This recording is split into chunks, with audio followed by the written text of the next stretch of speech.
지금 몇 학년이죠? 당연히 할건 다 압니다. 알 건 다 알아요? 네. 왜 우리들이 어린 친구들이 거리로 나오는 걸까요? 엄마 아빠가 나가라고 해서 나가는 건데. 그리고 당시 광우병 시위가 거짓과 공포에 의한 선동에 의한 거였다는 것을 누구든 우리 모두가 이미 다 알고 있는데 저걸 어떻게 협상 테이블에 갖고 갑니까? 네, 안녕하십니까. 드디어 이제 벌써 8월도 이제 중순으로 접어들고 있는데 8월 1일을 기해서 정확하게는 7월 31일, 한국 시간 7월 31일이었죠. 미국 시간 7월 30일이고. 그러니까 약속되었던 관세 협상 타결 시한보다 하루 앞서서 우리 정부와 미국 트럼프 정부 간의 관세 협상이 타결이 되었습니다. 정말 다행스러운 일인데요. 어, 우리는 그동안에 FTA 체제에서 지난 10여 년 이상 미국에 수출하는 거의 모든 제품에 대해서 일절 관세 없는 0%로 일종의 최고급 대우 같은 것을 누려오다가 이제는 트럼프 정부가 뭐 일본도 15%, 우리도 15%, EU도 15%, 그리고 또 각국별로 조금 상황은 좀 다들 다르기는 합니다. 15%, 뭐 저기 인도 같은 데는 25%대를 맞고 브라질은 50% 이렇게 관세를 받았죠. 그러니까 트럼프는 관세를 무기화해가지고 오늘 파이낸셜 타임스 같은 경우 보니까 뭐 어떻게 트럼프는 관세를 무기화했나, How Trump Weaponizing Tariff라는 뭐 분석 기사가 실리기도 했던데요. 이런 것들을 보면서 한 시대, 정말 한 지난 2, 30년 세계가 누려왔던 개방에 따른 번영을 누리는 어떤 그런 시대는 이제 마감을 해 가고 있는 것 같습니다. 그런데 한편으로 저는 이번 관세 협상을 보면서 그리고 민주당 정부가 이 관세 협상에 대해서 정말로 훌륭하게 잘 막아냈고 훌륭한 협상이었다라고 평가하는 걸 보면서 또 다른 측면에서 격세지감을 느끼지 않을 수 없었습니다.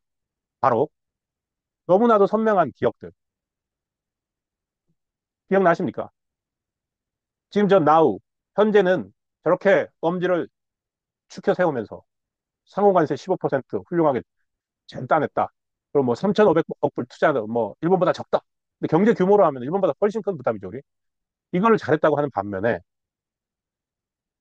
2008년도, 지금 저기는 2012년인데 2008년도 광우병 시위도 그랬고 2012년에 한미 FTA 발효 중단, 한미 FTA 폐기하라. 이 시위를 벌였던 사람들, 저 사람들 다 민주당 아닙니까? 저 사람들 다 어디 갔습니까? 이 15% 상호 관세를 얻어온 미국 정부에 대해서 강제적으로 거의 모든 나라에 15% 관세를 매기는 저 미국의 저 초강대국 미국의 제국주의 그런 거에 대해 비판의 말 한마디라도 나오는 거 들어보셨습니까? 지금 회사 뭐 그때도 우리는 알고 있었지만 저 사람들은 관세 그리고 FTA 이런 것들이 아니라 이명박 퇴진이 목적이었던 거예요. FTA도 노무현 정부에서 먼저 시작했던 거였고 이명박 정부에 와서 타결이 된 건데 오늘 저때 제가 느끼는 격세지가 저 시절에 저 거칠고 정말로 서로 대화조차도 안 됐던 사람들이 지금 다 어디가 있습니까? 그리고 결과적으로 한미 FTA의 성과는 다 누렸지 않습니까? 자, 한미 FTA 덕분에 우리나라가 미국산 쇠고기 가장 많이 수입하는 나라 중 하나입니다. 그리고 한국의 현대자동차, 삼성전자 반도체, 삼성전자 갤럭시 스마트폰, 저 FTA가 없었더라면 정말로 이 어마어마한 발전의 시기에 그 흐름을 타지를 못했을 겁니다. 지금 우리가 누리고 있는 어떤 경제적 성장, 급성장의 대가는 FTA에서부터 시작됐다고 볼 수도 있습니다. 실제로 2023년에 나왔던 FTA 10년의 성과들 보면은 FTA 덕분에 78억 불, 80억 불 정도 이상의 연간 경제 성장 효과가 추가적인 게 있었거든요. 정말 제가 격세지감이라고 하니까 그리고 또 이걸 만약에 윤석열 정부에서 이 관세 협상이 타결됐다면 제가 장담합니다. 저 사람들 다시 태어났을 겁니다. 그러니까 예를 들어 비상계엄이 없었고 윤석열 정부에서 트럼프와 함께 협상을 해서 뭐 15%보다도 더 받아냈을지 덜 받아냈을지 투자액이 3,500불, 3,500억 불보다 많았을지 적었을지는 모르겠습니다. 그렇지만 어떠한 결과를 갖고 왔다고 하더라도 매국적인 관세 협상 반대한다. 윤석열 정부 물러나라. 그 구호 외쳤을 겁니다. 안 그랬을 것 같습니까? 한번 보실래요? FTA 때 어쨌는지.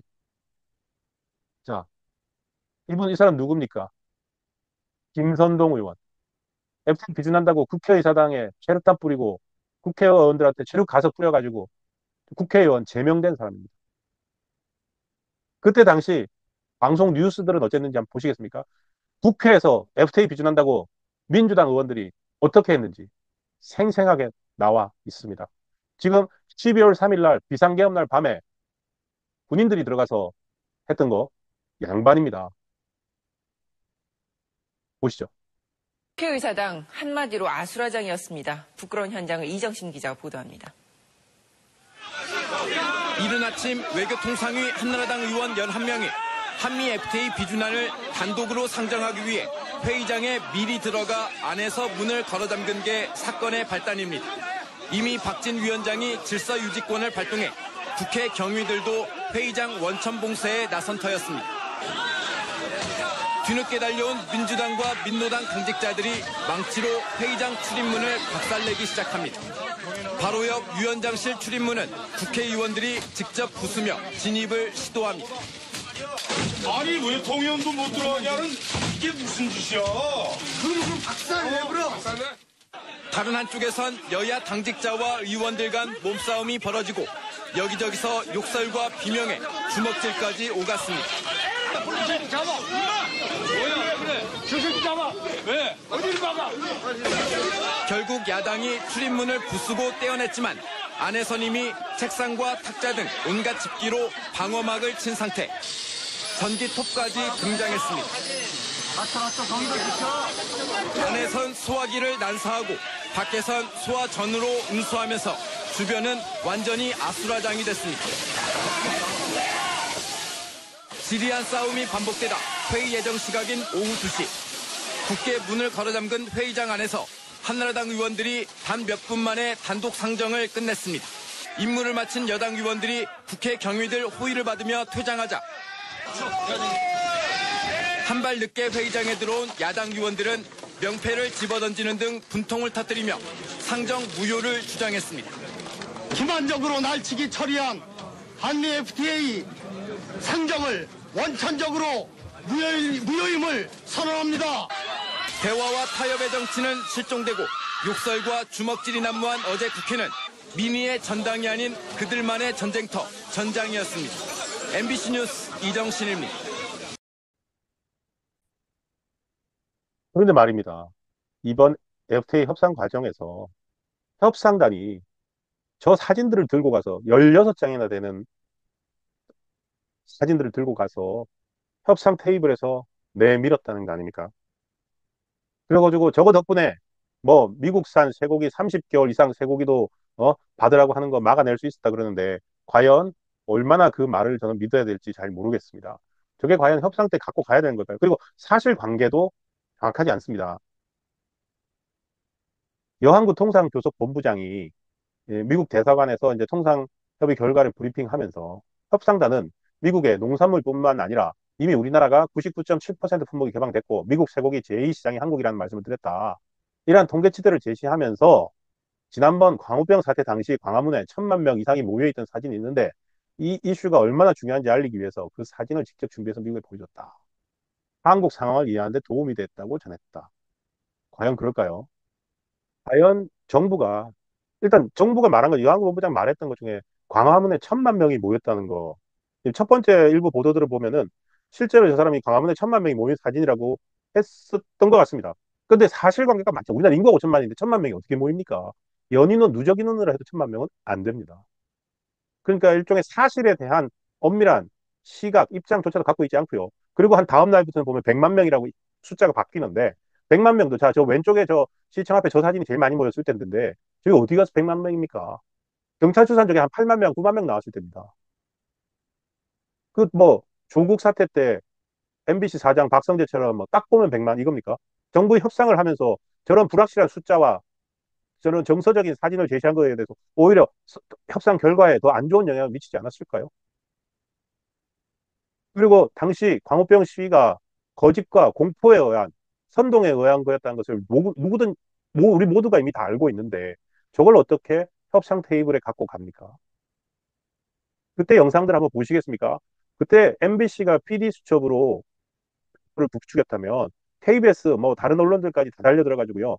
KBS 같은 경우에 당시에 현장에서 라이브로 시민들 목소리를 따다가 정말로 웃지 못할 일들까지 벌어졌습니다. 아이들이 엄마가 나가라해서 나왔어요라든지 그리고 네?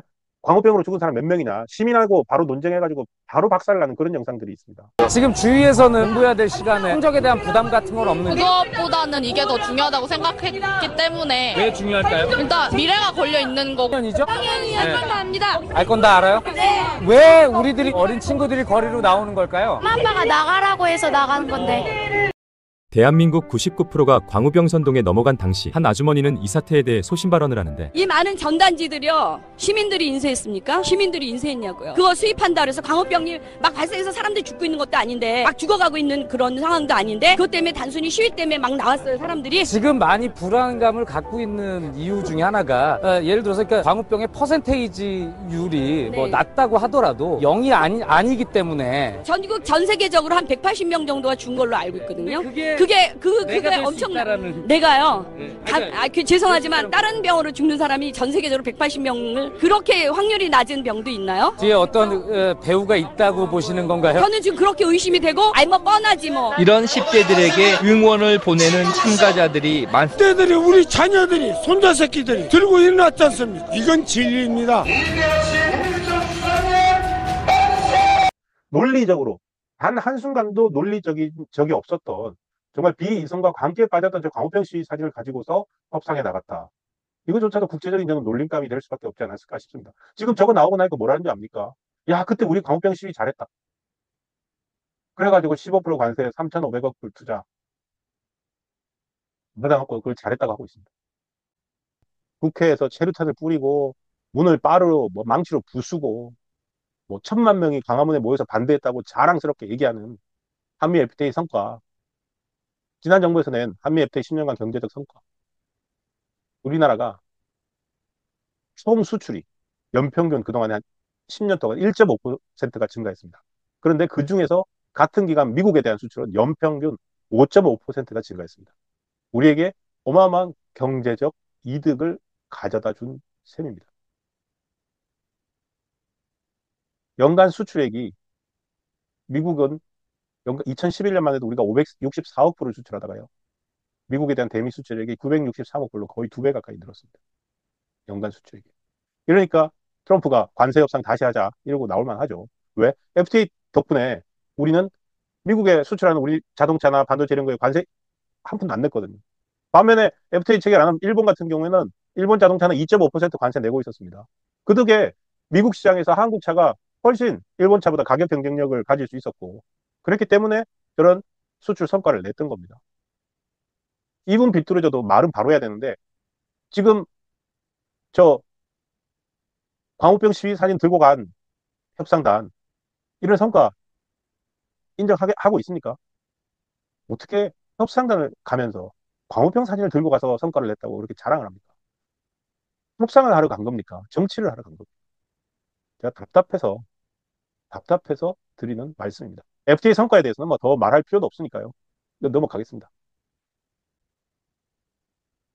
그러니까 그렇게 상호강세 15% 잘했다 이렇게 평가를 하려면 지난 10년 이명박 정부에서 비준해가지고 한미 FTA에 대해서도 인정할 거는 좀 인정하면서 얘기를 했으면 좋겠습니다. 그러니까 정말로 정권은 다르고 생각은 다르더라도 들이대는 잣대는 똑같아야지 않겠습니까?